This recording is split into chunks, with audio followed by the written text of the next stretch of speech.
विधायक दिलीप सिंह गुर्जर ने विधानसभा में उठाए 88 प्रश्न। नागदा को जिला बनाने को लेकर मुख्यमंत्री शिवराज सिंह चौहान से किया प्रश्न जवाब में शिवराज सिंह चौहान ने माना कि नागदा को जिला बनाने के लिए प्रस्ताव पारित किया गया था, जिसे मुख्यमंत्री शिवराज सिंह चौहान गजट नोटिफिकेशन जारी कर नागदा को जिला बनाने की पहल करें। साथ ही नागदा के बेला ग्राम स्थित झुग्गी बस्ती एरिया में रहने वाले लगभग 20,000 से अधिक मतदाताओं को मिले पट्टा। अगर कंपनी लगाए रोड़े तो कंपनी के द्वारा किए गए शासकीय भूमि पर कब्जे को हटाया जाए और बेला ग्राम में बसे झुग्गी बस्ती के लोगों को मिले मालिकाना हक, जिससे कि वे अन्य शासकीय योजनाओं का लाभ उठाकर प्रधानमंत्री आवास में बना सके अपना आशियाना। साथ ही 3,000 से अधिक बेरोजगार हुए मजदूरों का भी उठाया विधानसभा में प्रश्न।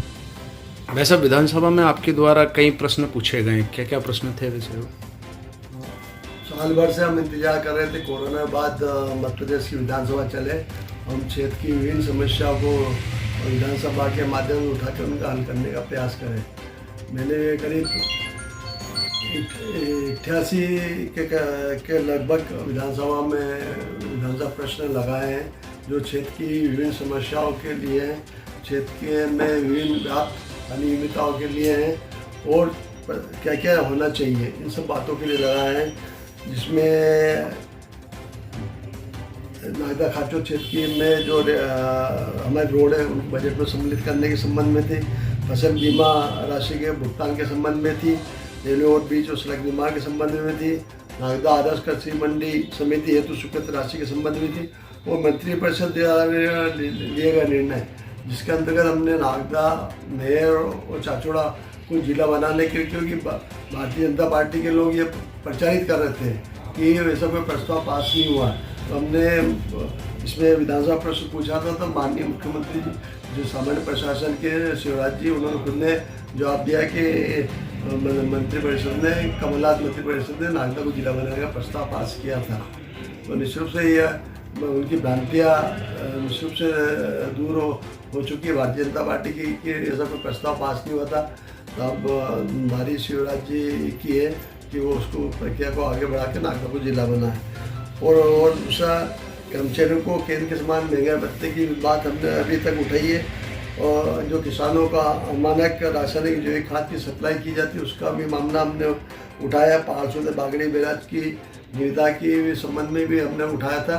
बजट में दोनों योजना के लिए पुनः राशि की स्वीकृति हमें मिली है। नागदा केंद्र नवीन गेहूँ पंजीयन केंद्रों की स्वीकृति के लिए भी हमने विधानसभा लगाया, क्योंकि हम बनने के बाद हमने ये महसूस करा कि हमारे किसान साथी लगातार खरीदी केंद्रों पर 3-3, 4-4 रोज तक पड़े रहते थे। तो हमने इसका हल था कि खरीदी केंद्रों का विकेंद्रीकरण किया जाए। तो हमने पिछले साल से जब कांग्रेस सरकार थी जब से विकेंद्रीकरण की शुरुआत करी। अभी हमने 10-12 केंद्रों को अभी तक विकेंद्रीकरण कर दिया है, जिससे किसान तत्काल जाते हैं अपनी फसल बेचेंगे और अपने अपने घरों में आसानी से चले जाएंगे। दूसरा, हमने महापुरुष से प्रतिमा स्थापित करने के लिए भी प्रस्ताव किया था कि उसमें क्या क्या कब का प्रस्ताव कहाँ के लिए प्रस्ताव किए गए।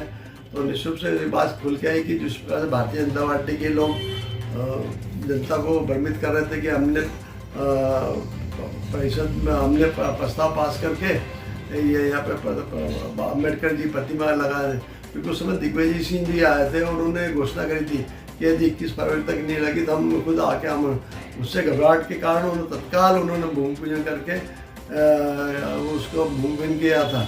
उन्होंने 2 प्रतिमा तो स्थापित कर दी, मतलब अम्बेडकर जी की प्रतिमा स्थापित नहीं कर दी। परंतु कांग्रेस का एक वरिष्ठ नेता आके भीमसेना के सामने जो बोल गया तो उससे खलबली बनी, उन्होंने तत्काल उसकी लगाई। तो उनकी उसमें भारतीय जनता पार्टी के नेताओं की पोल जनता के बीच आ चुकी है। और शिप्रा नदी रामघाट पर प्रतिवर्ष श्रद्धालुओं की डूबने से मृत्यु होती है, उसकी सुरक्षा के उपाय के संबंध में भी हमने खाचुद में पेयजल योजना के संबंध में मैंने लगाया।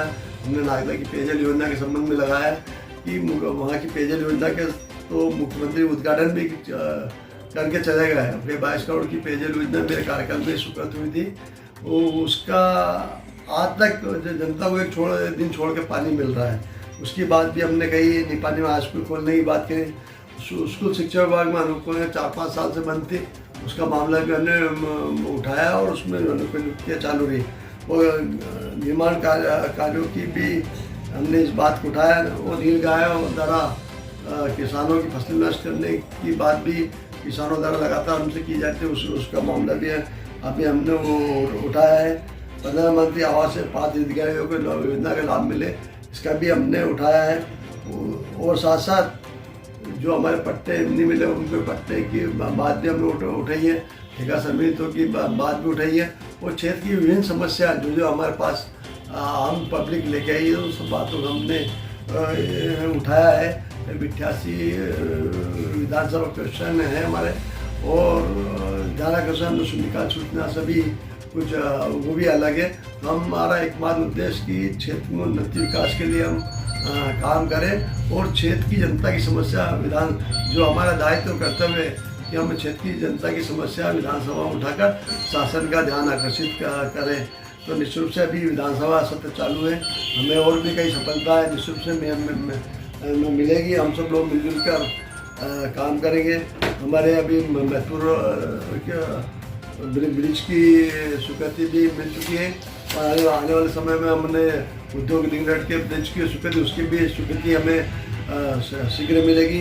नागदा में मास्टर प्लान लागू करने का भी हमारा पूरा प्रयास है। तो इन सब बातों का हमारा चाहते हैं कि हमारे क्षेत्र में सुव्यवस्थित और विकास हो, इसके लिए हम लगातार प्रयास है।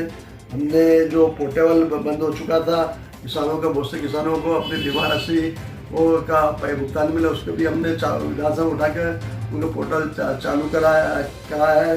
और बहुत सारी बातें हैं उसको हमने विधानसभा के माध्यम से उठाई है। तो निश्चित रूप से हम क्षेत्र की जनता के प्रति सजग हैं।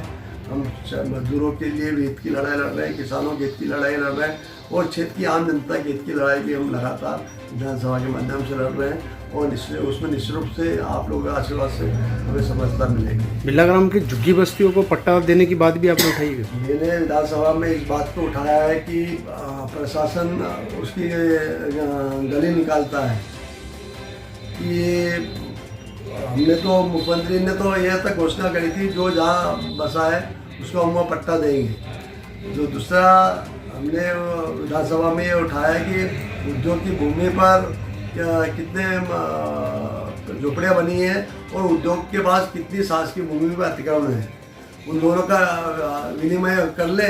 और जो अतिक्रमण भूमि है उनको शासन को मिल जाए और उनकी भूमि उनको मिल जाए, तो दोनों का काम हो जाए, उद्योग भी सुरक्षित हो जाए। जो उनकी शिकायतें लगातार चलती कि उद्योग शासकीय भूमि में और हमारे जो झोपड़े उनको मालिकाना हक मिल जाए। इसी प्रकार हमने रेलवे के भी लगाया कि रेलवे की जितनी भी झोपड़ियाँ हैं जिनको रेलवे नोटिस देती है उनके वो भूमि बदले, रेलवे को अन्य स्थान पर भूमि दे दे, उनको करें। और हम पूरे विधानसभा क्षेत्र में लगा, चाहे ग्रामीण हो शहरी क्षेत्र में, लगातार उसके लगे कि उनको पट्टा मिले।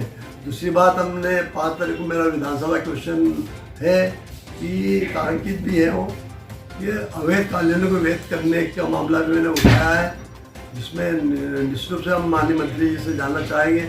जब मुख्य शासन एक तरफ तो अवैध कानून वैध करने की बात कर रहा है, दूसरा अवैध कॉलोनी जो पुराने समय के उनके खिलाफ मुकदमा बना रहे हैं, पूरे प्रदेश में ये पूरा चल रहा है, तो उसके मुद्दे भी हम विधानसभा में उठाने जा रहे हैं। भाई साहब, सबसे बड़ा मुद्दा रहा था मजदूरों का।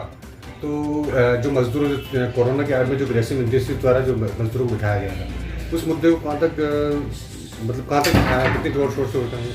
जैसे हम विधानसभा में देते हैं वैसे से विधानसभा अध्यक्ष और विधानसभा उसको पटल पे लाने की बात करती है, कार्यसूची में सम्मिलित करती है, उसमें ऐसे मुद्दे आते रहते हैं। हम निश्चित रूप से हमारा वही मुद्दा भी मजदूरों का शीघ्र विधानसभा में आएगा और जिससे हम मजदूरों की लड़ाई वहाँ तक ले जाएंगे।